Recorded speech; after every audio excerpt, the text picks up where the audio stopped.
Hey, what's up guys? It is CJ Trades, and today we're going to be doing a complete card overview of UFC 294 taking place this Saturday, the 21st in Dubai. And we're going to go over the main card, all of the matchups, the odds, and then of course my picks. And let's get into it. And now let's get into the first fight of the main card. It is a bantamweight bout of two unranked fighters, Saeed, not cousins with Khabib Nurmagomedov from Russia, and Muin Tajik Gafurov from Tajikistan. And both of them are relatively new in the UFC, with 8 fights for Nurmagomedov and only 1 in the UFC for Gafurov. And Nurmagomedov is not strictly Sambo, not strictly what other Dagestanis like to do. He has a little bit of stand-up, and he's listed more of just an MMA fighter. And he is 31 with 8 previous fights, with a 6-2 record, which is not bad, compared to Gafurov's only 0-1 record in the UFC. However, he has had stints in 1 and LFA, where he did get 3 and 2 wins, respectively, so it's not like he's never won a pro fight before. And my notes for the card are as follows. Nurmagomedov, his first note is get Gafurov on his back. Gafurov, he struggled in earlier fights on his back. He has good Sambo experience, good grappling on the ground, and he's definitely comfortable. But when he got on his back, he's lost fights. He's lost fights in the UFC that way. His only loss came from that fashion. And he struggles on his back, and if Nurmagomedov can get control on the ground, he can win the endurance battle, where Gafurov doesn't finish all of his fights or get to the end. And in a 3-round UFC fight, Nurmagomedov can take his time, get Gafurov on his back, and prove you're more than just another Nurmagomedov family member. And for the Tajik Gafurov, I think he needs to use his Sambo experience against Nurmagomedov, because he's going to need it grappling on the ground and show he's definitely capable of doing so. And he can also show off his power. He has good striking. They're both kind of all-around mixed fighters, so I think he needs to show he can hold his own on both and then just get a win in the UFC. He is a bantamweight. He's a prospect. He's only 27, which is not bad in terms of UFC. And to move up the bantamweight rankings, I think he just needs to get a win on the books, and this will be a big fight to prove that he's a real fighter. And for my picks, I think Gafurov could definitely land clean shots on Nurmagomedov, surprise him with his stand-up, and survive the grappling exchanges. But I think Nurmagomedov will end the fight on the ground, probably in the 2nd or 3rd round, just out-grappling Gafurov.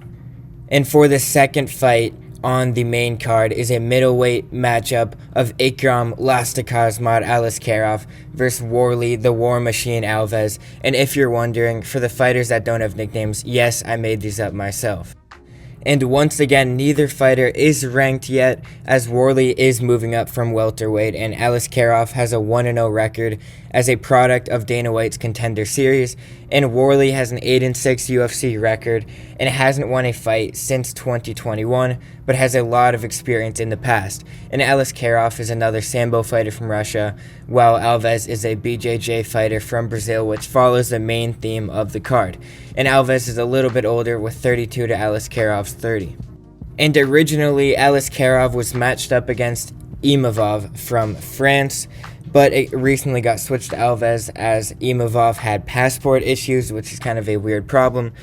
But Alves is not the favorite, but he has a lot of history, as he choked out Colby Covington, now the welterweight guy fighting for the championship, with a guillotine choke. And he also went to a decision against Kamaru Usman, another former welterweight champion. So Alves has a lot of experience in his past, a lot of good wins in his past, but really needs to get back on the win train. And against Aliskerov, who's a great grappler and a great striker as well. And I think Aliskerov needs to prove he's better in both of these aspects, be patient, and get his second win to try and move up the middleweight rankings. Whereas Alves needs to get a win back. He's a little older, but he has a lot more experience, and I think he needs to aim for something early, get aggressive, go for an early choke or an early knockout, and try and end the fight early against a more dangerous and younger opponent. And the third fight on the main card is ramping up quite a bit, as it is a light heavyweight bout of the number 2 fighter Magomed split decision draw Ankalaev versus Johnny the Worm Walker, the 7th ranked fighter. And Ankalaev has a 9-1-1 UFC record, the one being his split decision draw against Jan Blachowicz. But from 2014 until now, he only had one loss, which was against the Scotsman Paul Craig in 2018. But he dominated the light heavyweight division, stopping everyone in his path, what got him to the number 2 ranking. And the only reason he's not higher or fighting for the title is because when Jamal Hill won the title a year ago, he sadly got hurt and had to relinquish the belt. So now Pereira versus Jiří Procházka will be fighting for the belt at 295, which is the pay-per-view after this one. And so if Ankalaev wins this fight, he will be fighting for the title against the winner of that fight. So this is a big one for him. And that also follows the same way to Johnny Walker, as they're both strikers. And Walker needs to, in my opinion, he can't become a highlight reel again unless he is on the good side of the highlight reel. He has been in so many crazy finishes of crazy knockouts, doing the worm. He's just such an exciting fighter. And Johnny Walker started training at SBG Ireland in Dublin, which is where guys like McGregor and a lot of other good strikers have trained before. And I think he needs to finish the fight. I think he has a longer size and reach that Ankalaev is not going to be used to. Ankalaev is usually the bigger fighter that can just dominate people. And I think Walker's going to have to catch him and get lucky on the outside and finish the fight early. And I think if Ankalaev can just stay alive, hold Walker down, I think it's Ankalaev's fight to lose. And now, moving on to the co-main event, a huge, highly anticipated fight between now middleweight Khamzat Chimaev versus Kamaru Usman. And both of these fighters were welterweights before, and Chimaev was supposed to fight Costa, who had to pull out of the fight due to an elbow infection and had to get surgery 3 times. And Costa says he wants to fight, but he's been pulling out a lot in recent fights for the UFC, and Dana White can't be happy with him.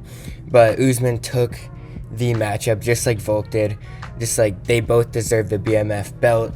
And Usman is the number 1 welterweight, Chimaev the number 4 welterweight, but obviously they're both moving up to middleweight, and the winner of this fight could easily get a chance to fight Strickland for the middleweight belt. And Chimaev is more of a freestyle wrestler and a 29-year-old compared to Usman, who's 36 and maybe past his prime now. But Chimaev is still undefeated, and this will definitely be his biggest matchup yet. And he's gotten a lot bigger in training, putting on the weight. Obviously, he missed weight by 9.5 pounds his last fight last year. So this will be huge to be more of a natural weight for him. And I think he needs to get the fight to the ground and be a smarter fighter. And Usman is not used to being this big of an underdog. And I think he needs to fight for the chance for the belt, keep the fight on the feet, and stay patient. He has a 97% takedown defense rate, which is the highest in UFC history for welterweights. But his knees are getting bad, and it's been a weakness for him in the past. He knows it. Everyone knows it. I think Chimaev can target the knees and try and take him down. And if Usman can keep the fight on the feet, defend the takedown, he could definitely pull off an upset here. And now the highly anticipated main event, a lightweight title fight between the featherweight champion Alexander the Great Volkanovski versus the lightweight current champion Islam Makhachev. And obviously Islam took the belt a year ago from Volk, beating him on decision, but it was a very close fight. Many people thought that Volk could have won. I thought it was super close myself. And both have one loss in the UFC. Obviously, Volk lost to Islam, and Islam got dropped by Adriano Martins, his only loss ever, which was a shock because Martins never won a fight after that. But Volk is a little bit older than Makhachev and took the fight on short notice, obviously, as Oliveira had his eyebrow cut open during sparring, which took him out of the fight. And Volk and his coaches, Craig Jones, are relying on their method that BJJ and Sambo is not real, and Volk can just overpower that no matter what. And he's going to be training very hard because last fight against Islam, he was in great shape. He had a huge camp, and he still couldn't get the win. So now on short notice, Dana definitely gave him a bigger bag. It's going to be huge to see if he can take down Islam. And obviously, Islam is going to use his Sambo just like Dagestanis do, which has been dominating the UFC in recent years. I think he needs to prove he's the pound-for-pound number 1, where Volk wants to do it himself. Both of them, along with John Jones, are kind of in a tier by themselves at the top of the rankings. And I think Volk has to be ready on short notice. Obviously, he just took the fight. He has to get in great shape. His coach was called from America to fly down to Abu Dhabi to train. and it's going to be a huge fight for Volk's defense and his grappling team, where they are going to have to see if he can rely and defend the sambo skills that Islam has.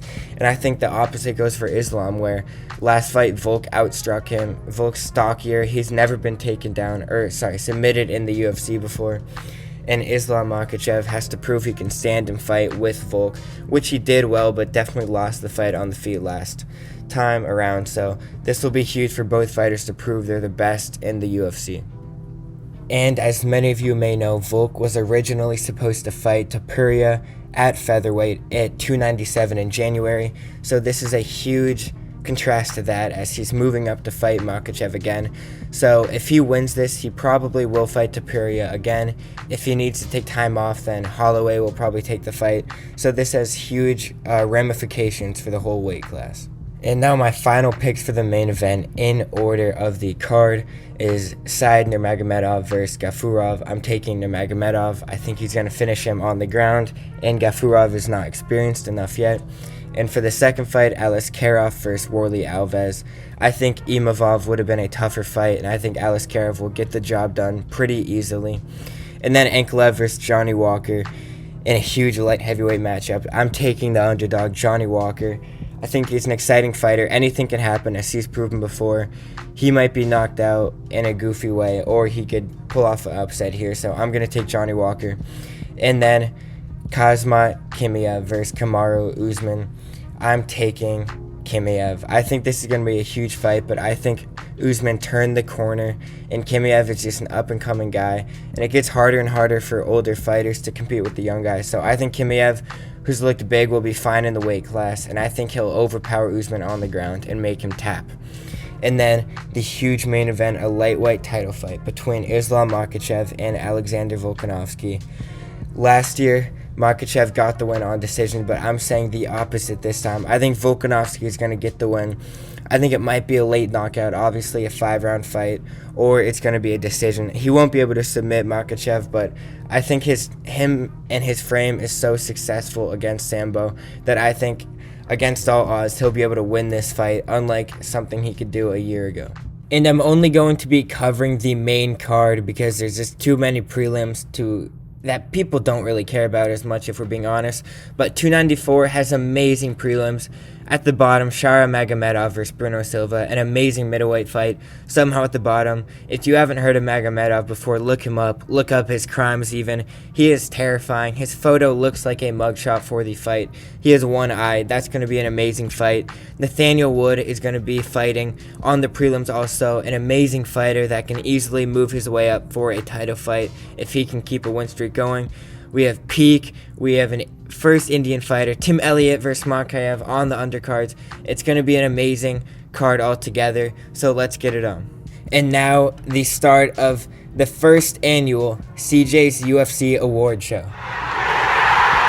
Thank you. That's enough. But I will be doing this every UFC main card, pay-per-view fight, big fights. Any card I cover will have this, where I'm going to find you a lock of the night, a storyline of the night, and a fight of the night, where the lock of the night is your wife's taking the kids, you're losing your house, you are gambling too much, you need one more bet to give you the money to get your whole life back together, one thing to get your life straight, and it will be a lock to put all your money on, everything you own, sell the kids, mortgage the house, sell the dog, everything on this fight. And then a storyline of the night, which is just a great story and something exciting. And then a fight of the night, which I think will be an explosive fight, the most fun to watch, something you can't miss. But starting off with the lock of the night, I have Makhachev versus Tim Elliott. And Makhachev is a young, undefeated prospect fighting out of Manchester, England. And he looks incredible. He is injured, so that's something to watch with his shoulder. But I think he's too good for an older Tim Elliott, who's already in the double digits for losses. He's past his prime. He is good on the ground. He's going to surprise people, but I just don't think he's good enough to stop the prospect Makhachev. And the next category goes to storyline of the night, where I think Volk becoming double champ is the biggest story. Originally, this was Oliveira versus Islam, but this is even more anticipated of a matchup, a rematch from last year. And if Volk can do this, become a champion in lightweight and featherweight, it would be huge, and no one would be able to stop him in either division.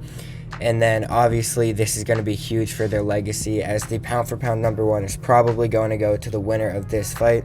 And it's all going to come down to if Islam can keep that belt and keep Volk from taking it from him. And everyone wants to know if Volk can become the double champ. But if Islam has anything to say about it, I guess we'll never know. In the final segment, of course, it has to be the fight of the night, which is again going to be Volkanovski versus Makhachev. It's just a huge fight overall, with Makhachev as the favorite, a rematch from last year, two champions fighting, and the pound for pound number one spot on the line. It's a huge fight overall. Islam Makhachev is going to have to use his sambo and prove it's better than Volk's style of just striking, takedown defense, and everything. It seems like they're both complete opposites of each other, so it will be a huge fight and super exciting. And I think whoever wins, it's going to be exciting either way, no matter how it happens. If Volk wins, it will be a huge upset from last year, and if Makhachev wins, it will cement his legacy. And let me know how you guys think about the award show. If you agree with me, if you don't agree with me, let me know in the comments. But thank you guys for watching. I'll be back for UFC 295, 296, 297, any UFC main events. You can find me on the channel. And comment down below how you feel about the card. I'd love to talk with you guys in the comments about anything about the card, whether it's picks, whether it's predictions, or anything you have about the fighters or the odds. And see you next time. Thanks for watching.